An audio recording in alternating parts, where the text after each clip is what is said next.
Well, it's Tuesday. It is. And so we're not in the attic. we're in the edit room because we've actually got, as you can see, a bunch of stuff in here too. So yeah. We wanted to talk about some of the stuff we've got in here.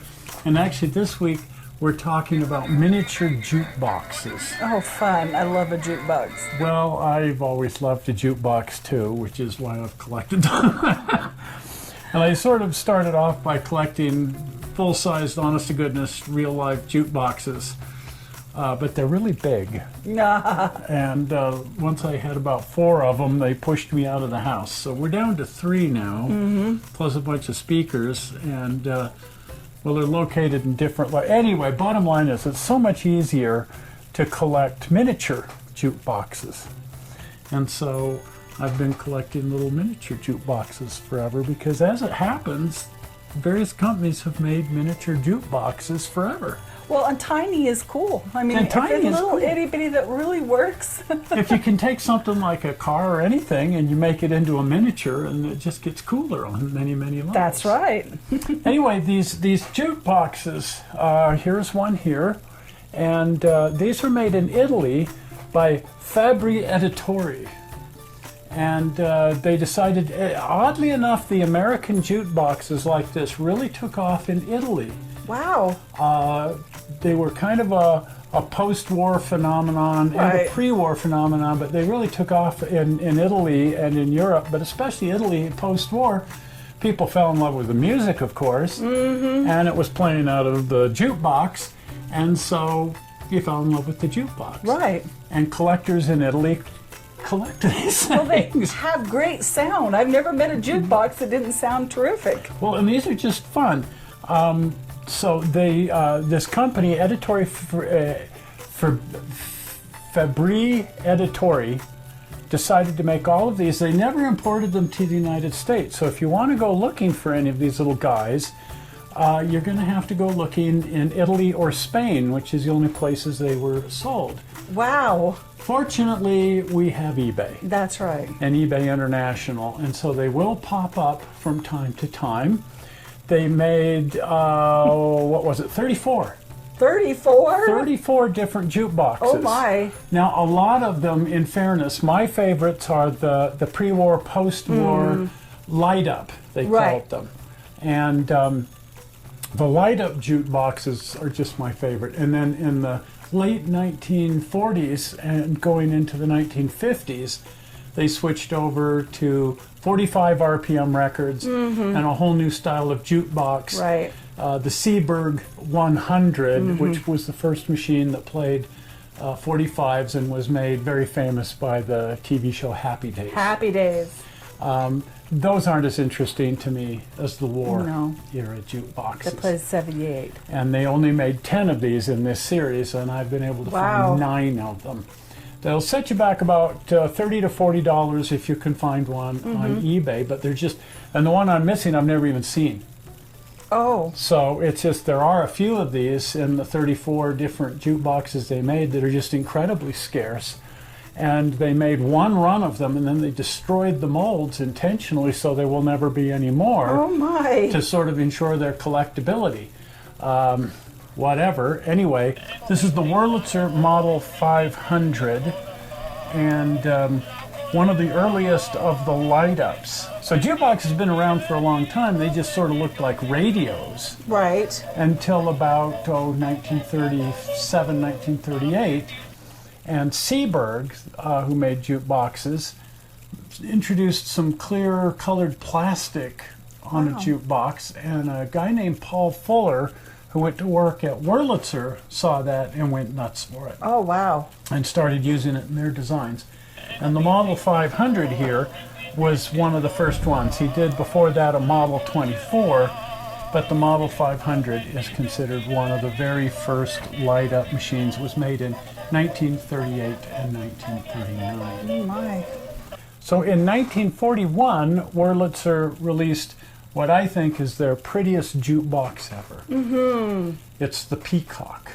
Oh, I love that one. Yeah, named for the peacock. Now here on the miniature you can't really see it, but if you Right. see a real one, the peacock in the middle here lights up and its feathers change color. It used some polarizers and just a hugely successful jukebox and just incredibly beautiful, highly sought out by collectors in spite of the fact that they're all over the place too. Oh, They were quite heavily produced just immediately before the war. I mean, 1941. Mm-hmm. Now, a lot of restaurants and hotels said, "I don't want." And Juke was a very negative expression. It meant dancing wildly and behaving like an idiot. And so, jukebox was originally a very demeaning term. And so, there were a lot of places that said, "I wouldn't have one of these pieces of crap in my restaurant." And so simultaneously with that, they came out with this one. And this is the wagon wheel. It's easy to see why. And at that time, there was a lot of wagon wheel furniture being made. right. It was the style. It was the style. Mm-hmm. There's no light-up plastic. You can see the mechanism behind the glass, and then it's got all fancy woodwork with a turned wagon wheel over the grill and so on. So these were pretty popular, and these also pop up. They're not that popular with collectors. Really? Well, they don't look like a light-up jukebox. Well, true. And so they're around. They're readily available, and they're around. Suddenly, we have Pearl Harbor, and you can't make jukeboxes anymore. War industry, everything gets closed down. And Wurlitzer, their bread and butter is making the machines. They don't get anything after they've made them. They sold them for around $300 a piece. And how in the world are they going to stay in business through the duration of the war if they can no longer manufacture jukeboxes? So their next release was the Victory, named for being victorious in the war. And what this was a hardwood case with glass panels, no plastic, and no metal. Oh, Now, how do you make a jukebox with with no no metal? metal. I can't imagine. There was no changer in it.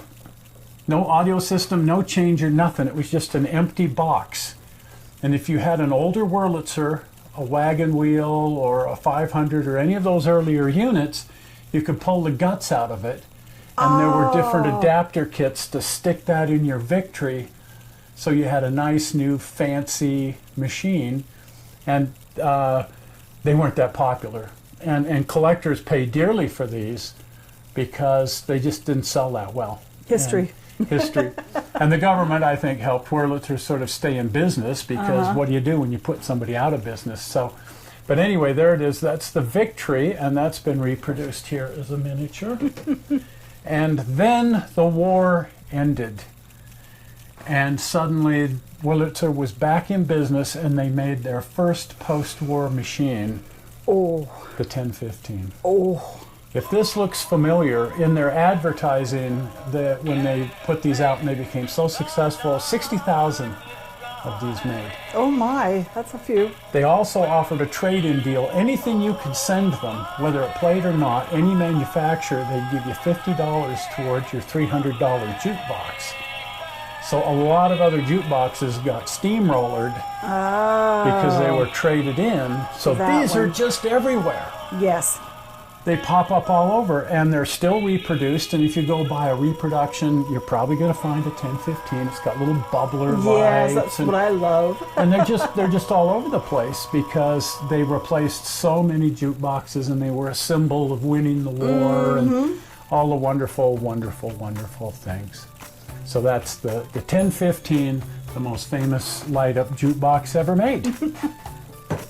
We'll do some more jukeboxes next week or the week after or something like that. Right. We'll figure that out. Well, if you haven't been over to the channel, do pop over to the channel. And if you're not a subscriber, do subscribe. It just sort of helps us out. It doesn't Right. cost you anything. It's just, It's easy. it's a Google thing. You just click on the button, and are you ready for the button? Ready? Zoink! I think it's over here. Right? It's over here. Zoink! Big blue button says subscribe, means what it says. Well, we're not sure how you found this movie on the internet. We hope you didn't find it boring, and we will see you here again on Sunday with the regular show. We'll see you See you. then. Bye. Bye-bye.